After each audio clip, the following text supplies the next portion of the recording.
Doctor Debrup সরকার। আমি কলকাতায়, পশ্চিমবাংলা কলকাতায় নীলরতন সরকার মেডিকেল কলেজের সঙ্গে যুক্ত। আমরা আজকে গর্ভাবস্থায় অ্যাসিড রিফ্লাক্স বা অম্লভাব এবং এর ব্যবস্থাপনা সম্পর্কে কিছু আলোচনা করব। গর্ভাবস্থার মধ্যে এই গর্ভাবস্থায় মহিলাদের মধ্যে এই সমস্যা বেশ প্রচলিত আমাদের দেশে এবং সারা পৃথিবীতেই। এই অম্লভাবের জন্য বিভিন্ন রোগীরা আমাদের কাছে আসেন বিভিন্ন সমস্যা নিয়ে। তাই সেগুলো আমরা আজকে আলোচনা করব। আমরা আজকে যে যে পয়েন্টগুলোর মধ্যে আলোচনা রাখবো সেগুলো হলো এই সমস্যার কারণ, লক্ষণ এবং কি কি কি ভাবে ঘরোয়া পদ্ধতিতে আমরা এর প্রতিরোধ করতে পারি। এই যে অম্লভাব, এটা কি কি কারণে হয় সেগুলো আমরা একটুখানি শুনে নিই। অম্লভাব হতে পারে গর্ভাবস্থায় শরীরে যে বিভিন্ন হরমোনের পরিবর্তন ঘটে তার জন্য হতে পারে।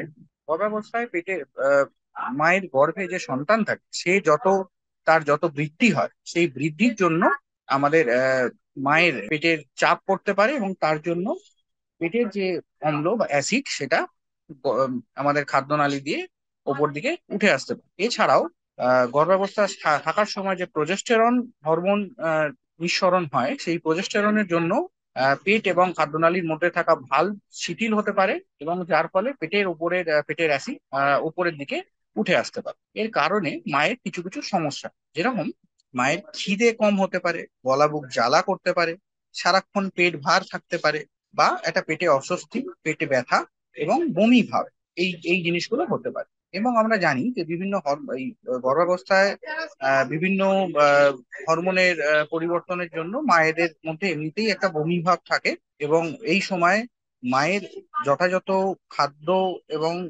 সময় সময় যথাযথ খাদ্যের একদমই গুরুত্বপূর্ণ। কেন এটা না হলে যেটা হবে সেটা হচ্ছে যে গর্ভাবস্থায় যে সন্তানটি রয়েছে তার বৃদ্ধি ঠিকঠাক করে হবে না। কিন্তু যেটা দেখা যায় যে এই এই অম্লভাবের জন্য অনেক সময় মায়ের খাদ্য পদ্ধতিটা ব্যাঘাত ঘটতে পারে এবং মা ঠিক করে নিয়ম মতো সমস্ত রকম খাবার খেতে পারেন না, বা যা খাচ্ছেন সেটাও হজম করতে পারছেন না, এবং ওনারা বিভিন্ন সমস্যার মধ্যে পড়ে। তো এটার জন্য আমরা কি কি করতে পারি? প্রথম হচ্ছে যে খাদ্যাভ্যাসের কিছু পরিবর্তন করতে হবে। যেরকম আমরা একসঙ্গে অনেকেই আমাদের মধ্যে, এবং বিশেষ করে আমরা পশ্চিমবঙ্গবাসীর মধ্যে যেটা আছে, আমরা পূর্ব ভারতের মধ্যে যেটা আছে, যে প্রচুর কার্বোহাইড্রেট জাতীয় খাবার খাওয়া হয় এবং এটা একবারে অনেকটা পরিমাণ খাবার খাওয়া হয় এবং তারপর দীর্ঘক্ষণ মা কিছু না খেয়ে থাকেন। এইটাকে বন্ধ করতে হবে। একবারে অনেকটা না খেয়ে বারবার অল্প অল্প করে খেতে হবে। কেন পেটের মধ্যে খাবার গেলেই আমাদের পেটের মধ্যে কি করে, আমাদের পাকস্থলীর মধ্যে অ্যাসিডের সিক্রিশন করে। তো আমি একসঙ্গে অনেকটা খাবার খেয়ে নিলাম, তারপর আমি অনেকক্ষণ খাচ্ছি না, তো এটার জন্য এই অ্যাসিডের সমস্যাগুলো বাড়তে থাকে। তার জন্য কি করতে হবে, যে অল্প অল্প করে খেতে হবে এবং যাতে একসঙ্গে অনেকটা খাবার না খেয়ে অল্প অল্প করে খেলে, এবং বিশেষ করে মশলা এবং মশলাযুক্ত এবং তৈলাক্ত খাবারের পরিমাণটা কম করতে হবে এবং ভালো খাদ্যাভ্যাস, যথাযথ পরিপূর্ণ আহার এবং তেল মশলার পরিমাণ কম, এইগুলো করতে হবে, যাতে করে আহ, যে খাবার মা খাচ্ছেন সেটা ভালো করে হজম হয়, হজমের অসুবিধে না হয়, সেগুলো দেখতে হবে। এরপরে হচ্ছে কি, যে খাবার পরে অনেকেরই অভ্যেস আছে যে আমরা সারাদিনের কাজকর্ম করে খাবার পরে সঙ্গে সঙ্গে আমরা বিছানায় শুয়ে পড়ার অভ্যেস, সেইটাকে বন্ধ করতে হবে। খাওয়ার পরে কিছুক্ষণ, অন্তত 1.5 ঘন্টা বা 2 ঘন্টা হলে আরো ভালো হয়, বসে থাকতে হবে। বিছানাতেও মা মানে গর্ভবতী মা রেস্ট নিতে পারেন, বিশ্রাম নিতে পারেন, কিন্তু তাকে সোজা বসে থাকতে হবে।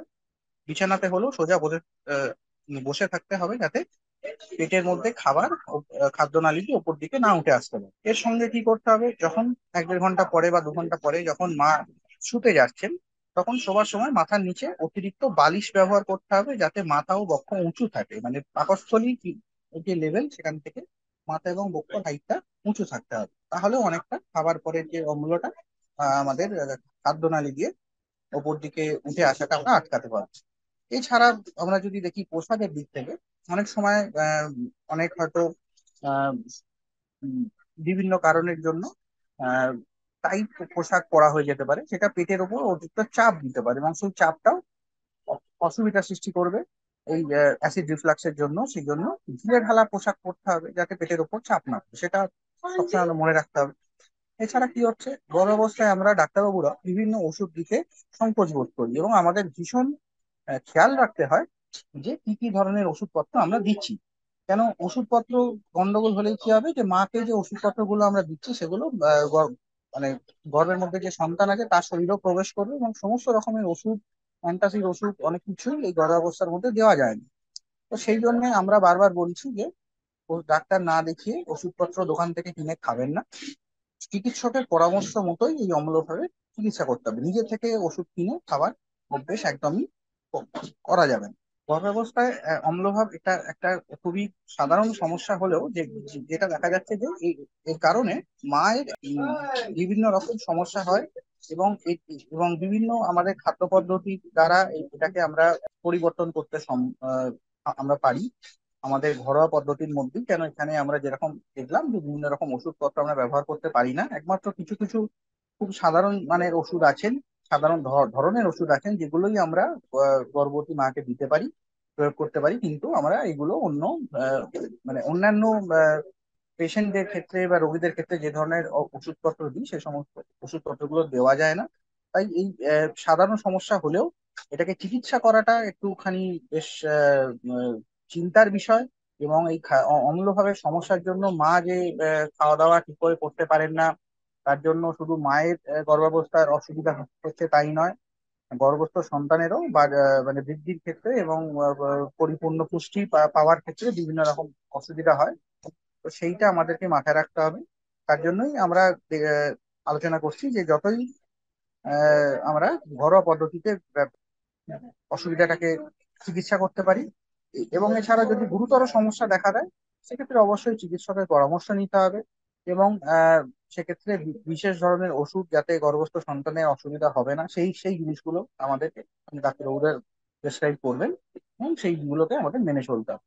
কিন্তু আবারও যে পয়েন্টগুলো নিয়ে আমরা আজকে আলোচনা করলাম সেগুলো হলো, প্রথম কথা হচ্ছে যে এটা অ্যাসিড রিফ্লাক্স বা অম্ল ভাব, এটার অত্যন্ত সাধারণ একটি রোগ, এবং প্রচুর মানুষ এতে আহ, এই সমস্যার জন্য সমস্যার সম্মুখীন হন। এবং গর্ভস্থ কারণে বিভিন্ন হরমোনের কারণেও এটা অনেক বেশি মাত্রায় পাওয়া যায়। এবং খাওয়া দাওয়ার আহ, কিছু সাধারণ আমরা নীতি নিয়ম মেনে চললে, মশলাপাতি তেল তৈলাক্ত খাবার এড়িয়ে চললে, খাওয়ার পরে কিছুক্ষণ একটা নির্দিষ্ট সময় 1.5 থেকে 2 ঘন্টা বসে থাকলে, সাধারণ ঘরোয়া কাজকর্ম করলে, এবং ঢিলে ঢালা পোশাক পরলে, এবং কখনো কখনো প্রয়োজন মতো হয়তো কিছু ডাক্তার চিকিৎসকের পরামর্শ মতো ওষুধপত্র দিয়ে আমরা গর্ভাবস্থায় যে অম্লভাব এটার আমরা চিকিৎসা করতে পারি, ব্যবস্থাপনা করতে পারি। এবার আমরা কিছু ওষুধপত্র নিয়ে আলোচনা করতে পারি। এরকম ধরুন গর্ভাবস্থায় খুব সাধারণ যে ওষুধগুলো, যেমন র্যানিটিনিন বা ফ্যামোটিনিন জাতীয় অ্যান্টাসিড ওষুধ আমরা ব্যবহার করতে পারি, বা সাধারণ অ্যান্টাসিড ওষুধ যে ট্যাবলেট বা সিরাপ ভাবে যেগুলো পাওয়া যায়, যেমন ধরুন কিছু অ্যালুমিনিয়াম এবং ম্যাগনেসিয়ামের কিছু সল্ট, যেগুলো অ্যাসিডের সঙ্গে গিয়ে সল্ট তৈরি করে। এগুলো বেসিক্যালি অ্যালকালাইন জিনিস, যেগুলো পেটের মধ্যে অ্যাসিডের সঙ্গে গিয়ে সেটাকে নিউট্রালাইজ করে। সেই ধরনের কিছু সাধারণ ওষুধ আমরা ব্যবহার করতে পারি।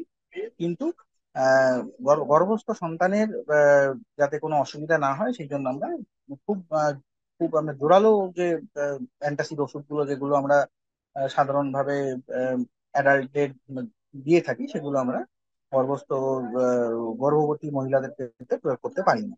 তো আমাদের সাধারণভাবে খাওয়া দাওয়া, ঘরোয়া অভ্যেস, আমরা রীতিনীতি, বিছানার বিছানায় শোয়ার অবস্থান পরিবর্তন, পোশাক নির্বাচন, এবং কিছু নিয়ম মতো খাওয়া, এই সমস্তগুলো দিয়ে আমাদের এই সমস্যাকে আমরা প্রতিরোধ করতে হবে।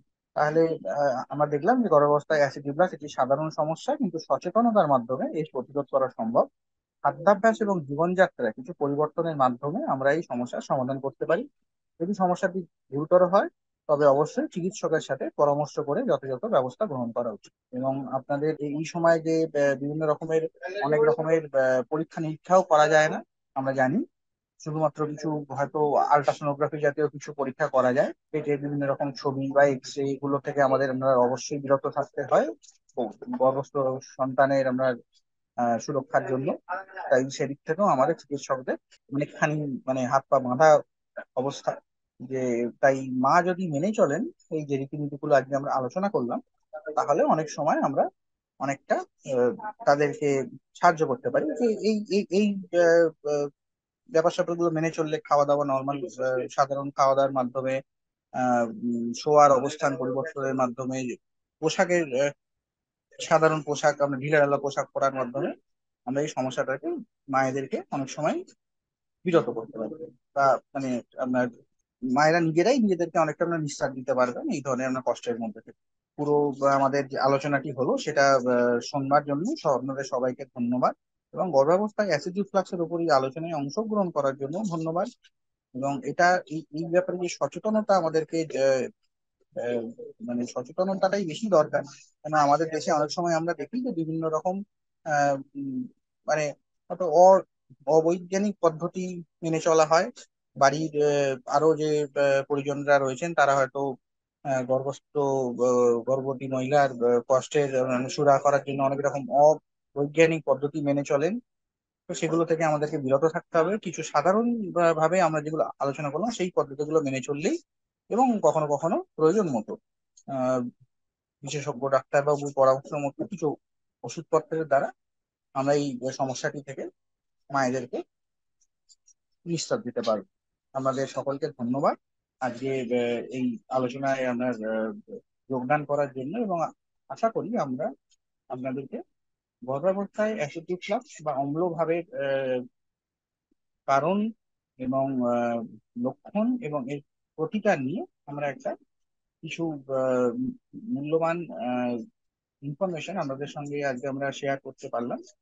আশা করি এটা আপনাদের জন্য এটি সহায়ক হবে, এবং আমাদের দেশে এবং আমাদের রাজ্যে গর্ভবতী মহিলাদের এই সমস্যা দূর করতে তাদেরকে আরো বেশি সচেতন করতে পারে।